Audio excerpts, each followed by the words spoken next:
नाही, फायनल नाही झालं ते आणखीन, त्याच्यामुळं आधी सांगत नाही. आधी 6 तारखेपासून काय वेगवेगळे आहे पण निवेदन झालं नाही ना आणखी. ते सुरू असते, अर्धवटच सुरू लिहिलेलं आहे. पूर्ण झाल्यावर ते सविस्तर सांगणार आहे. जसं राज्यभरात आता ओबीसी आक्रमक होत आहे, ठिकठिकाणी आंदोलन सुरू झाले, अनेक ठिकाणी टायर जाळण्यात आले. नाही, मग त्याला काय होतं, त्याचा अधिकारी चालून त्याच्यावर काय मी काय बोलणार.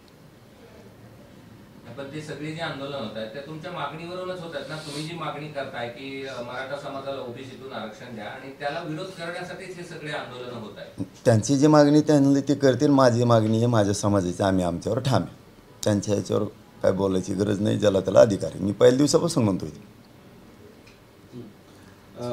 तुम्ही असं म्हणाले की सगळे सोयरे हा विषय केवळ मराठ्यांसाठी नाही तर सगळ्या समाजासाठी आहे, तो त्यांना फायदेशीर आहे.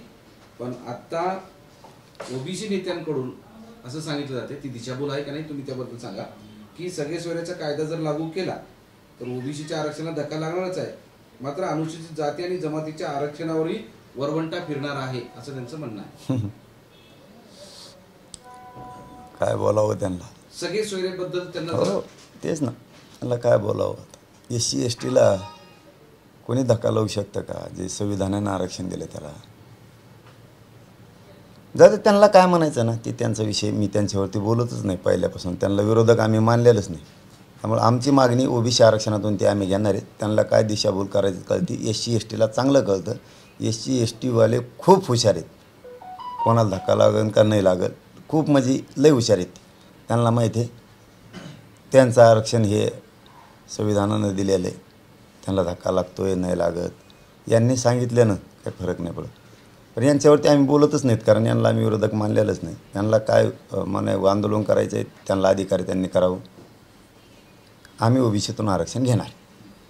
तिथं आज तुम्हाला यापूर्वी भेटून गेले वडेट्टीवार, त्याच्यानंतर राष्ट्रवादी काँग्रेसचे जितेंद्र आव्हाड, भुजबळ हे सुद्धा भेटायला जाणार आहे असं कळलं. मी म्हणतो मला हे प्रश्नच कमवून आहेत, मला काय कळत नाही. माझा काय संबंध आहे भेटायला ये जाय काय. माझा विषय ओबीसी आरक्षणाची, त्यांना अधिकार आहे आंदोलन करण्याचा.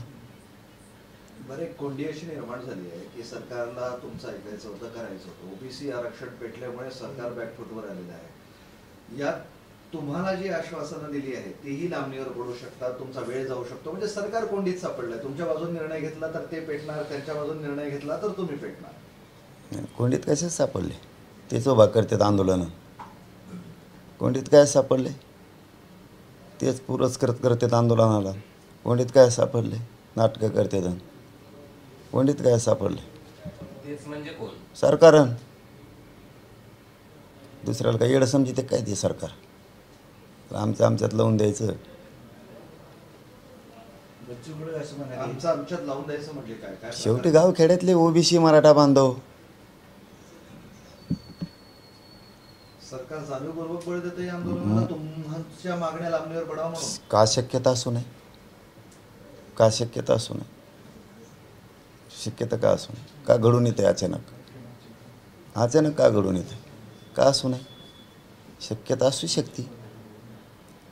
नाही, पण या बाबतीत आता तुम्ही 1 महिन्याची मुदत दिली आहे, तुम्ही पण उघड बोललं पाहिजे ना यावर. मग म्हणजे सरकार जर असं करत असेल तर हा तुमचा आरोप म्हणावा की फक्त तुमच्या मनात भीती आहे, असं काय होतं? नाही, भीती नाही, शक्यता का असू नये. अचानक का घडून येतं सगळं आम्हाला मिळायच्या टायमाला. सरकार पुरस्कृतच असू शकतं. सरकारला काय, त्यांनी असंच केलेलं आहे इथून मागं बी.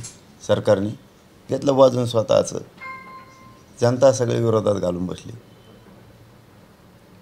आम्हाला काय भीती नाही, आम्ही बोलणार बी नाहीत. स्पष्टपणे काय बोलायचं, 13 तारीख 13 जुलै बोलायचंच नाही. सरकार 13 जुलैपर्यंत तुम्ही काय बोलणार नाही? नाही काय, ज्याला आंदोलन करायचं त्यांनी करावं. त्या ज्याला त्याला अधिकारी, ज्याला काय मागणी करायची तो करू शकतो. आम्ही म्हणू शकत नाही करू नको, तेही आम्हाला म्हणू शकत नाहीत करू नको. ते दादागिरीनं म्हणू शकतात करू नको, पण आम्ही नाही म्हणू शकत कोणाला आंदोलन करू नको, कारण लोकशाहीचा अधिकार. काय कारणं आहेत अशी की तुम्हाला वाटतं की त्या जे आंदोलन ओबीसीत होत आहे त्याला सरकारचं पाठबळ आहे? काय तुमच्या समोर आलेल्या घटना आहेत? नाही, येण्याची काय गरज आहे, तेव्हाच दिसते ना, लक्षात येतं. अचानक काही गोष्टी जर घडायला लागल्या लक्षात येतं.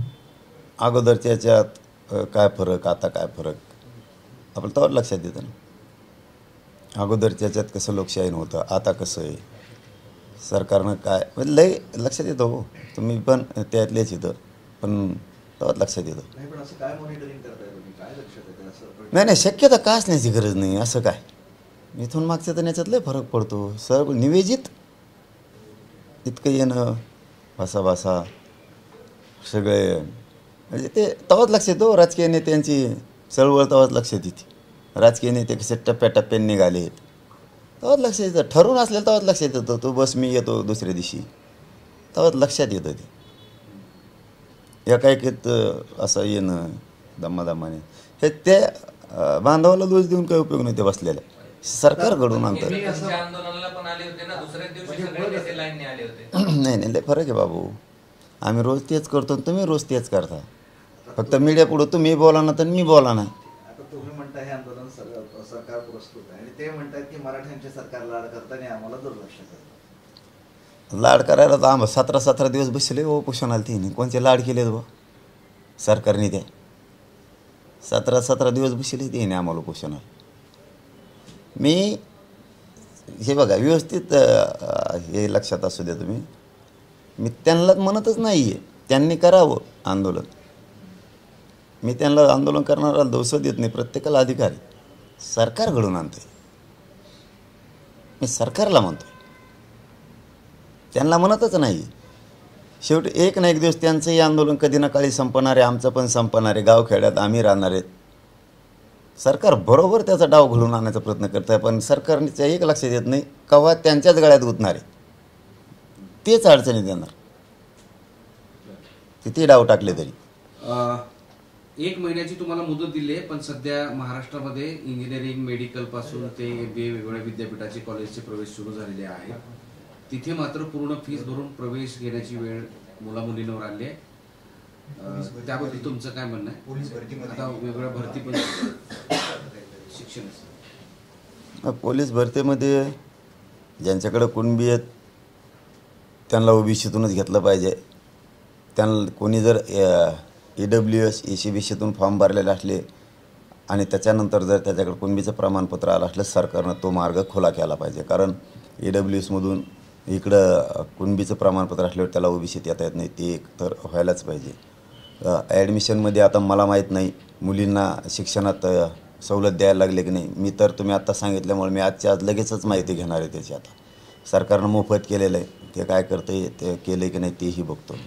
जानेवारीमध्ये GR काढला होता, ते तुम्ही स्वतःहूनच तुमच्या उपोषणाच्या वेळेस सांगितलं होतं आणि तसं पत्रही दिलं होतं उच्च व तंत्र शिक्षण मंत्र्यांनी. बघतोय मी लगेच 12 वाजेपर्यंतच बघतोय की त्यांनी केलेलं आहे ते खरंच शिक्षणात मोफत केलं आहे की नाही मुली.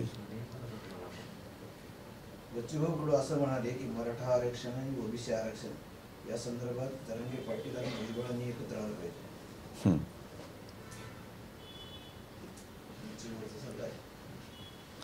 बच्ची भाऊन दुसरा सल्ला द्या ना म्हणा. असा सल्ला कशाला? दुसरा एखादा असेल ना. तुमच्या उपोषणाच्या वेळेस जे पाठिंबा देणारे प्रकाश आंबेडकर होते, ते याही वेळेस OBCच्या नेत्यांना, तिथं उपोषण करणाऱ्या कार्यकर्त्यांना, नेत्यांना पाठिंबा दिलेला आहे. त्यांनी फोनवर पाठिंबा दिला आहे. मी भेटणार पण आहे असं ते म्हणतात. तुम्हालाही पाठिंबा, त्यांनाही पाठिंबा. त्यांच्या भूमिकेबद्दल आता काय? नाही बघा, कोणी कोणाला भेटावं लोकशाहीत असं कसं मी कसं सांगू शकतो? मग तर ते लय उलटं होईल हो. कोणी उपोषणाला आंदोलनाला बसायला नाही पाहिजे, काय करायला पाहिजे हे मी कसं सांगणार? प्रत्येकाला अधिकारी बसायचा, प्रत्येकाला अधिकारी भेटायला जाण्याचा. मी त्यामुळे तिथं काय ते तसलं इतक्या खालचे विचारायचं नाही हो. मी पण नाही, माझा समाज पण. निवडणुकीच्या अगोदर तुमच्याबरोबर मराठ्यांची मतं मिळवण्याचा प्रयत्न होता का, अशी एक चर्चा आता होते आहे. आणि आता तुम्ही लोकसभा निवडणुकीमध्ये त्यांना फारसा काही प्रतिसाद दिला नाही, तर मग OBCकडे जाण्याचा प्रयत्न असावा का? त्याबद्दल तर सांग. नाही ते हे बघा, राजकारण हा पूर्ण वेगळा मार्ग आहे. समाजकारण, आंदोलन हा पूर्ण वेगळा मार्ग आहे. त्यांना आंदोलन करण्याचा अधिकार आहे. भेटायला जाणारा जाऊ शकतो कोणी पण. इतक्या खालच्या विचाराचा मराठा नाही आहे की आमच्याकडंच आणि तिकडे जाऊ नका आणि इकडे जाऊ नका. कोणी लोकशाही मानणारे आहेत आम्ही, कोणी कुठेही जाऊ शकतो. त्यांच्या आंदोलनालाही आमचा विरोध नाही आहे, त्यांना कोणी भेटायला जा याचा विरोध नाही आहे. पण त्यांनी आम्हाला बी नाही केला पाहिजे. परंतु लोकशाही त्यांना करण्याचा अधिकार आहे. आम्हाला काही अडचण नाही त्यांची. किती आंदोलन करा, काही करा, आम्ही आमच्या मागणीवर ठाम आहे. लक्ष्मण हाके असं म्हणतात की धनगर समाज महाराष्ट्रात 2 नंबरवर आहे, परंतु धनगराचा खासदार अजून जनतेतून निवडून आला नाही. काय कारण? तर मला काय माहिती. मी सांगितलं ना, मला त्यांच्या कुठल्याच आंदोलनाला विरोध नाही. त्यामुळं त्यांना मी उत्तरं द्यायची गरज नाही आणि मी त्यांना विरोधक मानलेलं नाही एकाही धनगर बांधवाला राज्यभरातल्या. त्यामुळे मी त्यांना उत्तरं देणार नाही. त्यांनी एक विषय पण असा केला की तुम्ही जानकराबद्दल, धनगरांबद्दल एवढं आपुलकी दाखवताय, म्हणजे धनगर समाजाबद्दल. मग जानकरांना पाठिंबा देण्यासाठी त्यांच्या विरोधात किती बैठका घेतल्या परभणीमध्ये? किती वेळेस म्हणलं पाडा, सांग ना म्हणा कोण आहे ते सांग ना म्हणा आधी. मग बोलायचं कोणकडे बी. आम्ही जितक्या दिवस म्हणतो ना आम्ही विरोधक नाहीत तितकं तुम्ही बोलायला लागले का मग तिकडून? आम्ही माया करायचा प्रयत्न करतो आणि तुम्ही उलटं बोलत चालणार. बरं, मराठा समाजाचं आरक्षण जे आहे ओबीसीतून मिळावं यासाठी जे आत्महत्याचं सत्र आहे ते काही थांबत नाहीये. बार्शीतले एका प्रसाद देठे नावाच्या एका युवकानं पुण्यात जिथं जो काम करत होता त्या कंपनीतच गळफास घेतलाय. सामान्य जे लोक आहेत त्यांना आपण काय आवाहन करणार आहात या सगळ्या घटनांनंतर? महाराष्ट्रातल्या सगळ्या मराठा बांधवांना आणि विद्यार्थ्यांना, तरुणांना माझी हात जोडून विनंती. कधीच आरक्षण आपल्याला मिळणारच नव्हतं, ते आरक्षण आपल्याला मिळायला लागलंय. आरक्षण मिळत नाही म्हणून कोणी आत्महत्या करू नका. आरक्षण दिल्याशिवाय मी हटणार नाही आहे. त्या आरक्षणापायी कोणाचा नंबर जर लागला नाही तर निराश होऊन आत्महत्या करू नका. आरक्षण नसल्यामुळं कोणी नोकरीपासून वंचित राहिला तरी आत्महत्या करू नका. आरक्षण नसल्यामुळं एखाद्या टक्क्याहून जर एखादा विद्यार्थी मराठ्याचा हुकला तरी आत्महत्या करू नका. त्याचं कारण असं, पुन्हा प्रयत्न करा. आरक्षण मिळेल तुम्हाला काही दिवसानं, त्यानंतर पुन्हा काही प्रयत्न करा, पण तुमचं भविष्य नक्की घडणार. आत्महत्या केल्यामुळं घडणार नाही. तुम्ही कोणीही आत्महत्या करू नका. आज एखाद्या टक्क्याहून हुकला असाल तर हुकू द्या. मी आरक्षण मिळूनच देणार आहे. आणखीन 1 वर्ष जास्त लढा, आणखीन 1 ते 2 वर्ष जास्त शिका. आरक्षण मिळाल्याच्या नंतर पुन्हा तुमचं जी इच्छा आहे ती पुरी होईल. पण कोणीही आत्महत्या करू नका आरक्षण नसल्यामुळे. मी घेतल्याशिवाय हटत नाही. मला एकही मराठ्याचा माणूस कमी होऊ द्यायचा नाही आणि तुम्हीसुद्धा एकही जण कमी होऊ नका. ही माझी सगळ्याला हात जोडून विनंती. हुकली नोकरी तर हुकू द्या. तुमचं जीवन माझ्यासाठी महत्त्वाचं आहे. त्यांनी जी सुसाईड नोट लिहिली आहे त्यामध्ये त्यांनी आग्रहाची विनंती केली आहे पंकजा मुंडे, भुजबळ, हाके, शेंडगे, तायवडे, टीपी मुंडे, गायकवाड, आणि असं म्हटलंय की आमची विनंती आहे की कृपया आम्हाला आरक्षण मिळू द्या. नाही, ते नाही समजून घेणार. परंतु माझ्या मराठा समाजाला पुन्हा पुन्हा विद्यार्थ्यांना आव्हान आहे की तुमचा जीव आमच्यासाठी महत्त्वाचा आहे. मी पूर्ण जीव तुमच्यासाठी उभा ठेवलेला आहे, पूर्ण आयुष्यसुद्धा. म्हणून तुम्ही काळजी करू नका. मराठ्यांच्या सगळ्या राज्यातल्या सगळ्या पक्षातल्या मराठ्यांनाही सांगतो, विद्यार्थ्यांना सांगतो, विद्यार्थिनींना सांगतो, मायमाऊलींना सांगतो की तुम्हाला आरक्षण मिळवून दिल्याशिवाय मी हटत नाही. तुमचा आज नंबर हुकला तर हुकू द्या. खचूनच जाऊ नका, निराश होऊ नका. कोणाला कमी टक्के पडले म्हणून नोकरी लागली नाही तरी खचू नका. थोडंही निराश चेहऱ्यावर येऊ देऊ नका. आज नसेल तुम्हाला आरक्षण म्हणून तुम्ही 1 टक्क्यानं हुकला असताना, पुढच्या वर्षी तुम्हाला आरक्षण, पुढच्या टप्प्यात तुम्हाला आरक्षण असणार आहे, पुढच्या महिन्यात तुम्हाला असणार आहे, पुढच्या दिवसात असेल. तेच आरक्षण तुम्हाला पुन्हा मिळणार आहे आणि मी मिळून दिल्याशिवाय थांबत नाही. तुम्ही कसलीच काळजी करू नका. फक्त जीव मात्र एकाही मराठ्याच्या पोरानं देऊ नका. हे जात सोडून विनंती तुम्हाला. एकीकडे जर आपण पाहिलं तर सत्तेत छगन भुजबळ ओबीसी आरक्षणासाठी मराठा विरोध करायचा. दुसरीकडे आपण जर पाहिलं तर आता धाराशिवचे खासदार जे आहेत ओमराजे निंबाळकर हे सांगतात की मराठा समाजाला आरक्षण देणं केंद्राच्या हातात, सरकारनं 50% आरक्षणाची मर्यादा वाढवावी म्हणून. नाही, त्यांना माहीत नसेल ते कोण खासदार आहे. त्यांना की मराठ्यांची मागणी ओबीसीतून आहे आणि 50%च्या आत. महाराष्ट्रातल्या मराठ्यांची 50%च्या वर मागणी नाही. विनाकारण मध्ये घुसळं घालू नका मला. आरक्षणावर बोलायचं तर बोलायचं, नाही तर नीट गप्प बसायचं. मराठ्याच्या आरक्षणावर बोलून मराठ्याच्या अन्नात माती घालायचं काम करायचं नाही, गपचीप राहायचं. हो, कारण आमची मागणी ओबीसी आरक्षणातून आहे. मागायचं तर मराठ्यांच्या हक्काचं मागायचं, मागायचं नसेल तर गप्प बसायचं. केंद्राच्या हातात आहे 15च्या कोणाच्या हातात आहे हे आम्हाला शिकवायची गरज नाही कोणाची. बोलाव तर गोरगरीब करोडो मराठ्यांच्या लेकराच्या बाजूने बोलावं, नाही तर बोलू नाही.